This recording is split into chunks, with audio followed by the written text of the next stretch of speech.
Welcome to SUSD Spotlight, your go-to source for all things happening within the district. Whether it's celebrating student and staff achievements, delving into trending education topics, or highlighting inspiring human interest stories, we've got you covered. Join us as we illuminate the incredible endeavors taking place in our schools and forge connections within our community.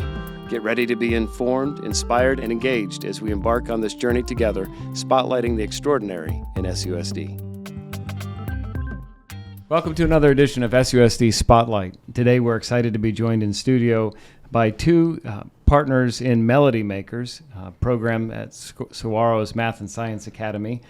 The idea for this podcast actually was submitted by one of our listeners who filled out the online platform, and we would like to encourage any listener to share your ideas of what might make a great future podcast. But today we're excited to welcome Owen and Marco to the studio. And to begin with, maybe you could tell us a little bit about yourselves. Yeah, my name's Owen Barker. I just graduated from Saguaro High School, where I've been on the robotics team for 4 years. All right, my name's Marco Bartoletti. I'm a rising senior at Saguaro next year, and I've also been on the robotics team for all of my years at Saguaro, and I am also part of the band program. So we're a program focused on sort of combining music and STEM education and some of the benefits and carryovers that they both have. It's a really great way to reach these kids and teach them about STEM concepts. We can have second and third graders getting really interested in things like AI and electronics because they're introduced to it through music. It serves as a great way to get them interested and get them thinking about it and learning more. Can you give me an example of some of the work you've done with elementary students that would get them engaged? Yeah. So one of the first lessons that we ever did was all about 3D printing. So we brought a 3D printer in, I think this was at Navajo, and we showed them how it worked. We explained everything. We brought it in, had one going up in the front as a demo, and we printed a recorder. Okay. So we were able to play that, connect music into it that way, and really get them interested. What was the reaction of the students the first time you did that? They loved it. They thought the recorder was great. Is this something you've expanded to other schools too, or was Navajo just the first? So the recorder, the project, we did it only once this year. We're going to try and do it again more next year. The biggest problem is printing. That takes up a lot of time, and you can only make so many recorders in one print, and if the print messes up, you have to restart from scratch. So that was a big problem we had. So next year we're going to try again to keep doing more recorders, but this year only had it once. Is that part of the process of learning, though, is just the trial and error? And yeah, we messed up a lot. We made mistakes during some of our sessions out of schools. We would mess up, we'd have mistakes, but it was all trial and error in this beginning. We got it more refined near the end of the year, but we kept on learning from those mistakes, and we always improvised on the fly whenever we were out of school and something was going wrong. You said the recorder you did the once at Navajo. Were there other approaches that you took with other schools? Yeah, we've done a few other lessons. We did one on AI, and we showed how generative AI can be used to make music. We did a lesson all about electronics, and we taught them all about electricity and how you can make things with electronics. And we wired up our own little synthesizer. So Owen, you mentioned generative AI and making music. Tell us a little bit more about what that really entails for the students. Yeah, so that was one of my favorite lessons.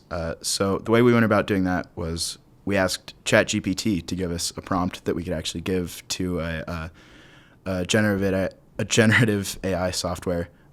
We fed that prompt in, and after just a little bit of processing, it can spit out a 30-second piece of music that follows that prompt.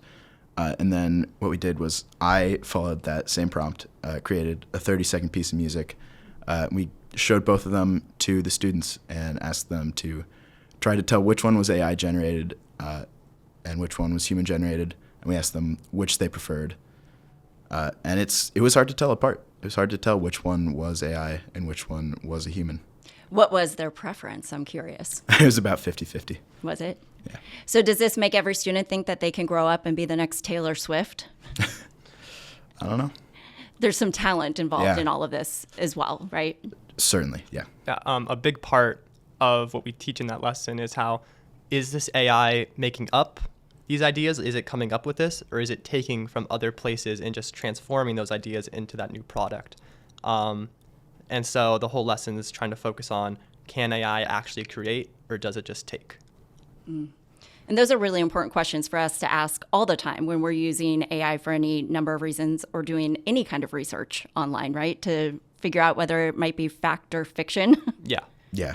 And again, some of those ethical questions were really at the heart of this lesson, and teaching students about the ethics behind AI as it is becoming, increasingly prevalent in our world is really important. And seemingly tough to detect if even right there on the yeah. spot, students struggled to tell the difference. Yeah. What was the inspiration behind Melody Makers? What caused you to say, this is something that we want to do to connect with students at the elementary level and use what you're learning at MSA? Yeah. Well, something for me that made me want to do this a lot was I noticed a lack of math and science knowledge in the students coming in from middle school to high school. And, that all starts down at the elementary school level. Right. So it was all about how can we have a fun way to integrate this learning with something that I also enjoy, which is music. So it was all like, if we can take music, integrate that with technology, integrate that with science, how can we use that to teach the kids the basics for what they need to know when they go up in the grade levels? What was the response of some of these students when they were learning these different lessons? They've loved it. They've been really engaged. It's great to see, a class of second graders get really excited over something like AI or electronics. Did you work at all with the STEM teacher over at Navajo in terms of some of the work she's doing with students in her regular day-to-day assignment, or was this just an independent project? This was more of an independent project, but we'd love to see it, become something that's implemented more on the day-to-day. And how many students are in the Melody Maker initiative? There's I'd about say 7 of us right Yeah. now. But we're always looking to expand. This is our first year, and we're always looking for more people to help us, and we're looking to get into more schools. Well, and so people are listening to us. They don't necessarily see us. And your shirts that have the gears and, of course, the music note, the Melody Makers. Is this a club like Sisters in STEM, and is it only associated with the Math and Science Academy, or are others able to get involved as well? So right now, all of our members come from the robotics team at Saguaro, but we're not keeping it just to ourselves. We are always expanding it out, trying to get others to join. So while it just right now is within this little group, we are always asking for members from the school to join us. They don't have to be in MSA, they don't have to be in Sisters in STEM, they can be from anywhere, and they can help us out and go out to schools and teach. And have you gone to other elementary schools besides Navajo? Are you going to schools that are outside of the feeders to Saguaro? Yeah. We've been to Echo Canyon, we've been to Pima, Kiva, and I think Pueblo. Wow, yeah. Yeah, and we're always looking to get into more schools and go everywhere that we can. Very cool. Well, and hopefully this ignites that spark in these young learners to recognize opportunities for STEM. It sounds like you guys knew you were interested in STEM from a very young age. Is there something that made you think that this was something you wanted to pursue when you were little? Do you remember? This doesn't really have to do with music all that much, but when I was a kid, I was always wondering, what do scientists do in these labs with all these little beakers and vials? So I always had that little inspiration, that little spark to learn how science works and how technology works. And I think that's helped carry on to now when I'm using it in my everyday life. Yeah. I've just always had an interest in science and engineering. It's what I've taken a lot of interest to in school, partially because, a lot of times there is a correct answer. It's not like, maybe your English class where everything's a little gray. A lot of the times there is more of a black and white answer. So, Owen, you just graduated and you're a rising senior. 5 years from now, when you come back to visit, what will Melody Makers look like? What will it have accomplished? What do you envision for the future over the next 5 years? Over the next 5 years, right now we really are just in our infancy. We've just started. I'm hoping we can get to, every school in the district, maybe even expand beyond the district. Our website, we've taken a lot of initiative there. We've started to put up some of our resources online, and we're hoping to record a lot of our lessons as videos and make that even more available.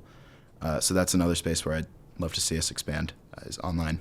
That's great. Yeah. And to add on to that, next year I'm going to be taking over in trying to get Melody Makers to keep going. And one of our big goals for next year is to not just hit elementary schools, but see if we can try and expand into the middle schools. So right now, a lot of our lessons are a lot more simpler to help the younger kids understand. But I want to see Melody Makers be able to do more complex subjects with kids who have more knowledge and more capacity to understand what we're doing. And I think that's going to be a big thing next year, is saying, can we get this into middle schools, and will this actually work?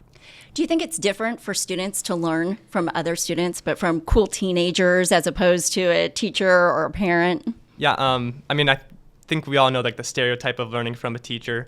So I definitely think kids learn better or have more fun learning when it's from another student who's like, oh, he's all hip and cool and stuff. But I definitely think the students get more inspired whenever they see another student teaching them, saying like, oh, I can do that myself someday. And what advice would you have for students who, may have an interest in music but don't really see the connection between music, science, technology, engineering, and math? How do you bridge that gap in terms of using music as a hook to help build a deeper understanding of STEM? I mean, the connection's always there. Technology is really essential in making music nowadays. As the music industry shifts more and more online, there's a lot of math behind music as well, behind how it works. There's, the relationships between pitches, right, follows, math.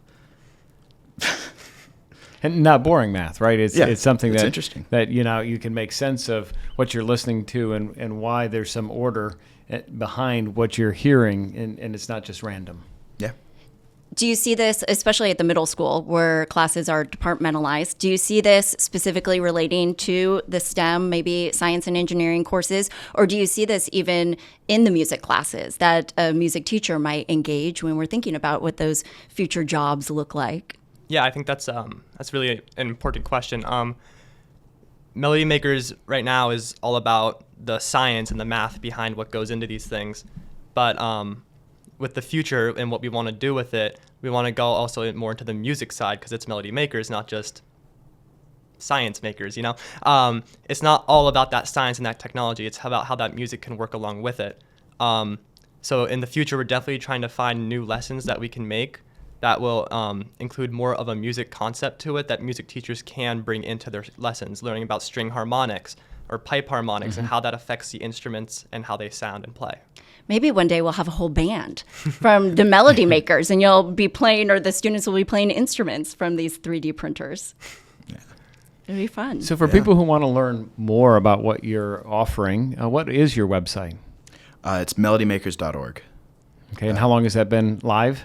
That's been up for about 6 months. Okay. And so far we have some of the resources to 4 of our lessons up there. And Jake, our other co-founder, and I are working to get more of our lessons up there and video lessons available. So you just graduated. You have future plans. Where do you see yourself in the next 5 years? In the next 5 years, I think I'll still be at school. Okay. Studying? Studying biology, hopefully on a pre-med track. Okay, great. And I hope to be studying microbiology. I'm really interested in vaccine manufacturing and production. So that's what I hope to do, but we'll see. Okay. Well, it's always exciting for me to listen to the stories of our students. I'm really impressed with the innovative approach to creating opportunities to enhance the understanding of STEM through music with our elementary students. Look forward to working with you to learn more about how we can engage middle school students in this project. At the end of every podcast, I like to ask our guests if they can reflect on a teacher or an experience they had in their school years that really made a difference, a positive impact in your life. Can you think of a teacher or an experience you had that you'd like to share with our listeners? Yeah. I'd have to say Miss Lindberg and Mr. Brandt, the MSA coordinators and our robotics teachers. They've just been a phenomenal resource. They've helped me so much over the last 4 years. Miss Lindberg was actually the one who gave us the original idea to do Melody Makers. She made a comment, and Jake and I took that and ran with it. And we were able to start, this wonderful program. That's fantastic. For me, it's Mr. Millen and Miss Bond. They've inspired me to continue my science prowess and to continue trying to keep learning. And they're the ones who have really set me up on this path to where I want to go in the future. Well, you both are an inspiration. Thank you so much for joining us on this podcast. And thank you to all who listen. We invite you to join us on this exciting podcasting journey anytime or place that suits you. Tune into Spotlight as we shine a light on the extraordinary stories that make the Scottsdale Unified School District a truly exceptional place. Stay tuned for future episodes and be sure to subscribe on your favorite podcast platform so you don't miss any inspiring stories from the heart of SUSD. And you can also find us on our website, susd.org, where you can go ahead and pitch us ideas for future episodes.